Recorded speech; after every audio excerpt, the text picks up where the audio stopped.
Kapolsek Pak dan Ramil. Jadi mungkin untuk petani-petani yang memang ada kendala di masalah pembiayaan kebutuhan ataupun juga tingkat suku bunga dan plafon nanti kita bisa hitung. Tetapi kembali lagi ke masalah administrasi yang mungkin agak lambat. Nah, di sini mungkin kita cari tahu dulu proses kendalanya di mana.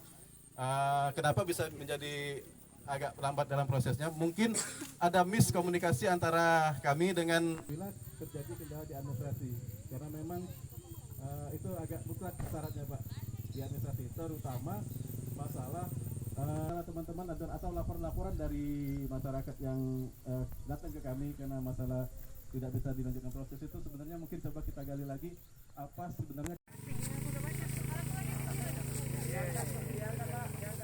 Angkat Pak.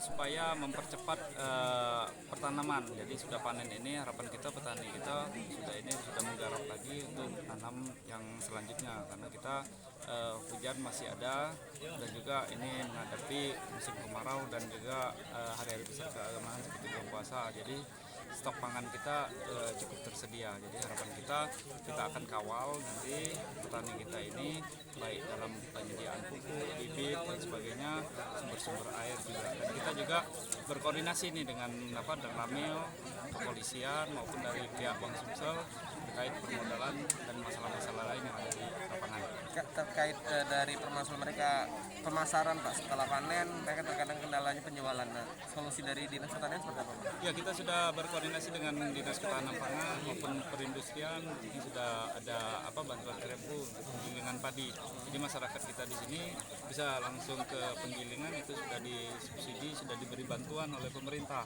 diberi modal supaya mereka bisa membeli beras petani itu dengan harga yang standar. Oke. Pak, ini kan sudah hari kedua lah panen bersama kemarin di Batu Kincing. Nah, harapan untuk Kabupaten Pali seperti apa Pak untuk di tahanan pangan ini? Untuk dalam masa pandemi Covid ini memang Kabupaten Pali ini memprioritaskan pertanian terkait dengan cadangan pangan. Jadi kita stok pangan di Kabupaten Pali ini tetap terjaga dan harganya tetap stabil. Jadi kita untuk memenuhi kebutuhan pokok yang ada di Pali ini tetap tersedia. Jadi kita data seluruhnya baik itu padi irigasi, tada hujan maupun kemarin juga padi ladang, padi godol untuk panen, dan juga harapan kita petani melakukan tunda jual dan juga harganya kita kawal supaya tetap stabil gitu. Ini kan pemasaran kebanyakan beras di Pendopo atau di Pali ini kan dari Lampung, dari Belitung. Nah, ke depan seperti apa Pak? Ya, ke depan kita dari sudah dibicarakan antara lintas sektor termasuk juga Bulog bagaimana kita untuk pengelolaan beras ini yang ada di Kabupaten Pali, penyediaan lah. Kita sudah merencanakan penyediaan lahan untuk gudang. Jadi manajemen gudang beras itu sudah kita rancang, sudah ini baru tahap awal perencanaan kita. Oke.